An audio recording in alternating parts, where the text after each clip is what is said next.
Hello my dear to family and welcome back to my YouTube channel. My name is Varun Vajpayee and I am mathematics mentor.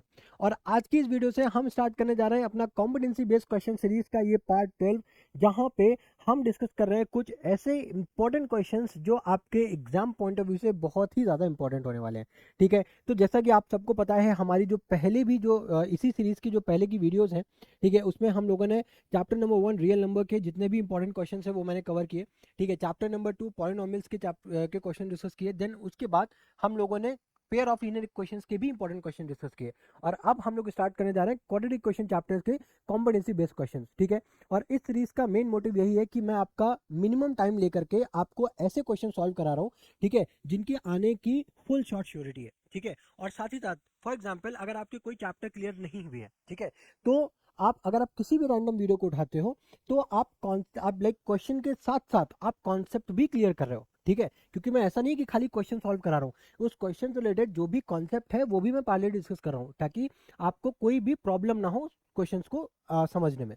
ठीक है, तो जैसे कि ये video है, इस वीडियो में हम लोग 3 क्वेश्चंस करेंगे। ठीक है, एक पहला तो ये क्वेश्चन है, दूसरा क्वेश्चन ये है और तीसरा क्वेश्चन ये है। ठीक है, देखो बेसिकली क्वाड्रेटिक इक्वेशन में ना कोई बहुत ज़्यादा, मैं ये मानता हूँ कोई बहुत ज़्यादा लाइक हमारे पास कॉन्सेप्ट नहीं है। ठीक है, एक क्वाड्रेटिक इक्वेशन होती है, अगर क्वाड्रेटिक इक्वेशन की मैं जनरल फॉर्म की बात करूँ तो वो a x square plus b x plus c equal to zero इस फॉर्म में लिखी जाती है।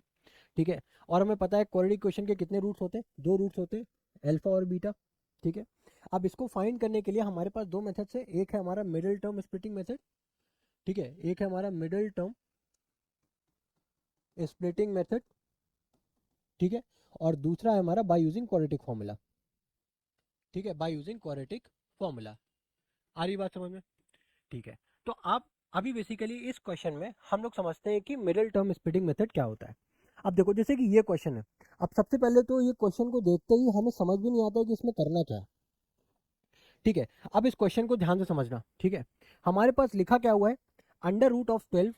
ठीक है, क्या लिखा हुआ है, under root of 12, under root of 12 plus of under root of 12 plus of under root of 12 and plus up to infinite.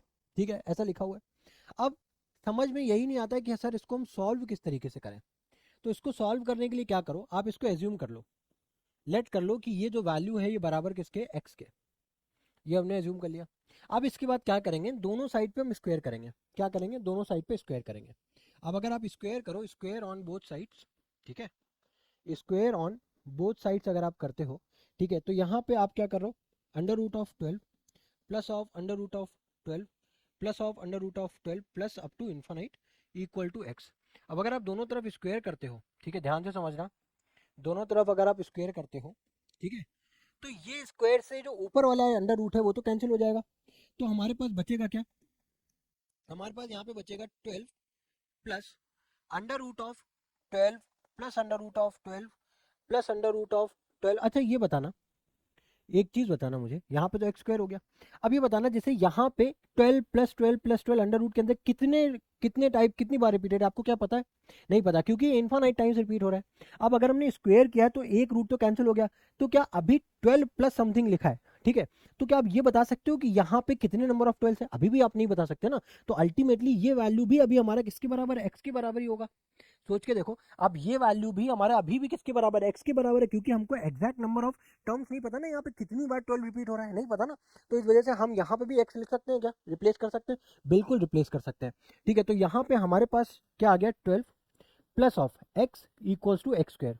I hope ये बात समझ में आ रही होगी। ठीक है, अगर ये बात समझ में आ रही है तो अब हम लोग क्या करेंगे, इसको रीअरेंज करेंगे, x square minus of x minus of 12 equals to zero.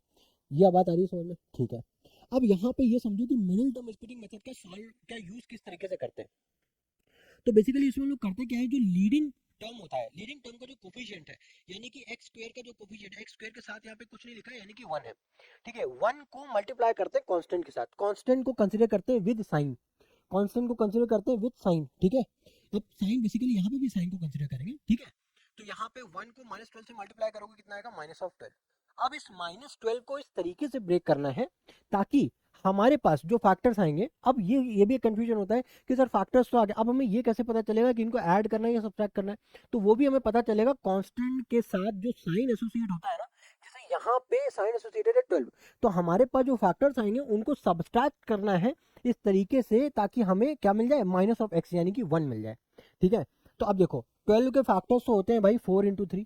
ठीक है, अब अगर -4 + 3 कर दो, ठीक है, x square minus of 4x plus of 3x minus of 12 बराबर 0। अब -4x + 3x करोगे तो क्या आएगा, -x ही आएगा, और 4 तीजा करोगे तो -12 आएगा। देखो दोनों कंडीशन सेटिस्फाई हो रही है। ठीक है, अब यहाँ से अगर आप x को कॉमन करते हो तो क्या बचेगा, x - 4, और यहाँ पे अगर आप 3 को कॉमन करते हो तो क्या बचेगा, अगेन x - 4। अब उसके बाद अब अगर आप अगेन इसको सॉल्व करते हो तो यहाँ से x - 4 और एक वैल्यू क्या आ गई, x + 3, यानी कि x की हमारे पास दो वैल्यूज आई, एक आ गई -3, एक आ गई 4। अब सर यहाँ पे तो हमें कोई जो आंसर दिए हैं उसमें तो खाली एक ही एक वैल्यू दी है, बट हमारे पास तो दो वैल्यूज निकल करके आई है। तो सर सही कौन सी होगी? तो देखो यार, सही कौन सी वैल्यू सही है, कौन सी वैल्यू गलत है, या फिर कौन सी वैल्यू हमें चूज करनी है, उसका बहुत सिंपल सा लॉजिक है। अब अगर आप यहाँ पे देखो, हम लोगों ने x जो एज्यूम किया है उसमें सारी क्वांटिटीज ऐड हो रही हैं, ऐड हो रही है, पहला लॉजिक तो ये। और दूसरा लॉजिक आप ये बोल सकते हो कि अंडर रूट है, अंडर रूट के अंदर जो भी वैल्यू आएगी वो हमेशा पॉजिटिव ही होगी, क्योंकि अंडर रूट के अंदर नेगेटिव वैल्यू डिफाइन नहीं होती है। ठीक है, तो इस वजह से हमें ये तो पता है कि x की वैल्यू जो भी होगी वो डेफिनेटली पॉजिटिव ही होगी। अब हमारे पास देखो एक वैल्यू पॉजिटिव आ रही है, एक वैल्यू नेगेटिव आ रही है, तो इस वजह से नेगेटिव वैल्यू हम लोग लेंगे नहीं, यानी कि हमारी x की वैल्यू कौन सी कंसिडरेबल है, 4। तो 4 देखो कहाँ पे, यानी कि B is the correct option for this question. I hope ये बात समझ में आ रही होगी। अब अगर ये बात आपको समझ में आ गई है तो आप चलो ये क्वेश्चन देखो। देखो क्वेश्चन क्या है, a sum of 4000 was divided among x persons, had there been 10 more persons each would have got ₹80 less, which of the following represent the above situation। मतलब आप देखो बहुत प्यारा क्वेश्चन है, ध्यान से समझना। आपके पास, अब मैं केस 1 ले रहा हूँ यहाँ पे, आपके पास 4000 रुपए थे, 4000 रुपए थे जिसको आपने x पर्सन में बांट दिया। ठीक है, had there been 10 more peoples. अब केस सेकंड क्या आ गया, केस सेकंड में आपके पास x पर्सन की जगह क्या हो गया, 10% बढ़ गए, मतलब 4000 रुपए जो थे अब आपको कुछ 10% ज्यादा में बांटने। तो अब ये बताओ, नॉर्मल लॉजिक लगा करके बताओ, अब यहाँ पे जो हर इंडिविजुअल पर्सन को जो अमाउंट मिल रहा था और जो यहाँ पे इंडिविजुअल अमाउंट को, जो पर्सन को इंडिविजुअल अमाउंट आप बांट रहे हो, क्या दोनों बराबर है? नहीं, बराबर नहीं है। क्यों क्यों नहीं बराबर है? सपोज अगर x की वैल्यू हमारी 10 होती तो 4000/10 करते तो यहाँ पे हमारे पास 400 आती, यानी कि हर बंदे को, अगर यहाँ पे मान लो 10 बंदे हैं और आपके पास 4000 रुपए है, तो आप हर बंदे को 400 रुपए बांटोगे। उसी जगह पे यहाँ पे 10% बढ़ गए, यानी कि 4000 को अब बांट रहे हो आप 20% में। तो अब आपको कितना बांटना, कितना हर इंडिविजुअल पर्सन को दोगे, 200 रुपए, यानी कि पैसे घट गए। तो वही बोला गया। ठीक है,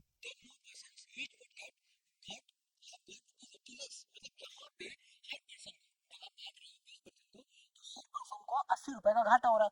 अब ये तो हमने इंडिविजुअल एक एग्जांपल लिया है, ये मत समझ लेना कि वैल्यू यही है।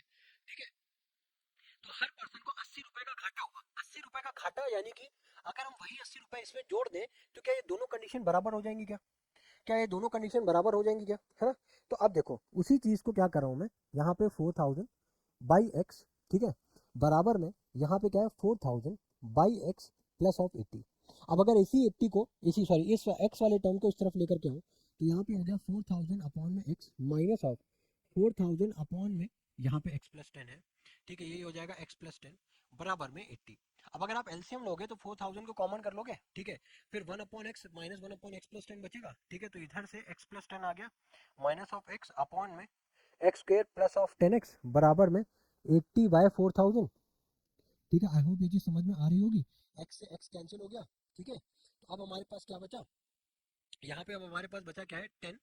ठीक है, यहाँ पे हमारे पास क्या बचा है, 10।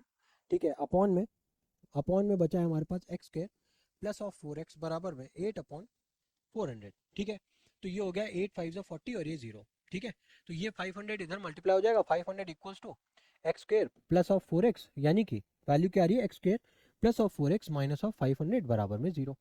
ठीक है, अब हमसे भाई इसको सॉल्व करने के लिए तो बोला नहीं गया था, हमसे बोला था कि इसमें कंडीशन कौन सी ट्रू है।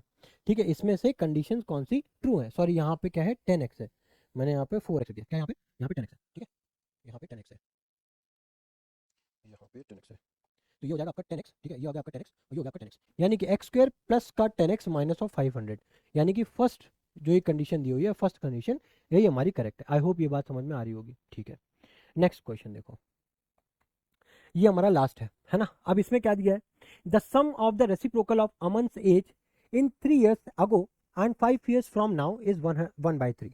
ठीक है, प्रेजेंट एज मान लेते हैं, जो अमन की जो प्रेजेंट एज है, ठीक है, प्रेजेंट एज को अपन लोग क्या कर लेते हैं, एक्स एज्यूम कर लेते हैं। प्रेजेंट एज को एक्स एज्यूम कर लिया मैंने, ठीक है। अब देखो, अब 3 इयर्स अगो, अगर मैं 3 साल पहले जाऊं, ठीक है, 3 इयर्स अगो, 3 इयर्स अगो, तो ये क्या हो जाएगा, वही आप माइनस कर दोगे x-3। और वही बोला है 5 इयर्स फ्रॉम नाउ, यानी कि 5 साल बाद, यानी कि 5 इयर्स नाउ, यानी कि x+5, ठीक है। अब बोला गया है भाई द सम ऑफ रेसिप्रोकल, यानी कि इसका रेसिप्रोकल हो जाएगा 1/x-3, इसका रेसिप्रोकल हो जाएगा x+5, और ये बराबर है 1/3 के। देखो सिंपल सा हमारे पास इक्वेशन तैयार होकर के आ गई ना। अब इसको सॉल्व करो, जब इसको सॉल्व करोगे तो एलसीएम लोगों ये हो जाएगा x+5 प्लस x-3 अपॉन में ये हो जाएगा x-3 और x+5, ठीक है, इक्वल्स टू हो गया 1/3, ठीक है।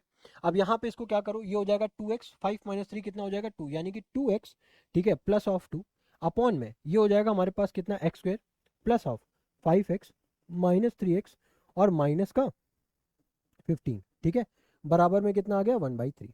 आई होप ये चीज़ समझ में आ रही होगी, ठीक है भाई। इसको सॉल्व किया मैंने। अब देखो 5x माइनस 3x कितना हो गया 2x, तो यहाँ पे अब 3 को इधर मल्टीप्लाई भी कर लेंगे, ठीक है। तो यहाँ पे 2 को कॉमन करो, 3 × 2 = 6 और इधर आ गया x+1, और जब इधर आप मल्टीप्लाई करोगे तो ये हो जाएगा आपका x², ठीक है, plus of 2x minus of 15, plus of 2x minus of 15, ठीक है। अब देखो, अब क्या करेंगे, अब इसको फर्दर सॉल्व करो, ठीक है। गलती कर दिया, इसको ऐसे लिख दिया था, ठीक है, इसको ना 6x+6 ही लिखा रहने दो, है ना, तो थोड़ा सा इससे ईजी हो जाएगा। 6x प्लस ऑफ 6, ठीक है। अब ये देखो, ये 2x इधर आएगा, ठीक है, तो ये 4x हो जाएगा, या फिर 6x को उधर ही लेकर के चले जाओ, तो हो जाएगा x² माइनस ऑफ 4x, और ये +6 उधर आएगा तो -6 हो जाएगा, तो माइनस ऑफ 15 माइनस ऑफ 16 कितना हो गया, माइनस ऑफ 21, है ना। अब 21 को इस तरीके से ब्रेक करना है ताकि हमें उसको सब्ट्रैक्ट करने पे कितना आ जाए, सब्ट्रैक्ट करने पे कितना आ जाए, 4 आ जाए। तो 7 3 जा कितना होता है, 21 होता है ना। तो ये हो जाएगा x² minus of 7x plus of 3x minus of 21, ठीक है। यहाँ से आप x को कॉमन करो तो ये हो जाएगा x-7 प्लस ऑफ 3 को कॉमन करो तो ये हो जाएगा x-7, उसके बाद ये हो जाएगा x-7 और x+3। तो अब हमारे पास यहाँ से x की दो वैल्यूज आ गई, एक तो आ गई 7, एक तो आ गई -3। अब भाई एज तो कभी नेगेटिव हो नहीं सकती, एज तो कभी नेगेटिव हो नहीं सकती, यानी कि 7 years is our final answer. कहाँ पे लिखा है, C is the correct option. तो आई होप ये तीनों क्वेश्चंस जो हम लोगों ने इस क्लास में डिस्कस किए वो आपको अच्छे से समझ में आए होंगे। और अगर किसी भी क्वेश्चन में कोई भी डाउट है तो प्लीज कमेंट बॉक्स में जरूर मेंशन करिए कि आपको कहाँ पे क्या दिक्कत है। I will 100% reply for your comments, ठीक है। तो मिलते हैं आपके साथ नेक्स्ट वीडियो में, till then good bye, thank you.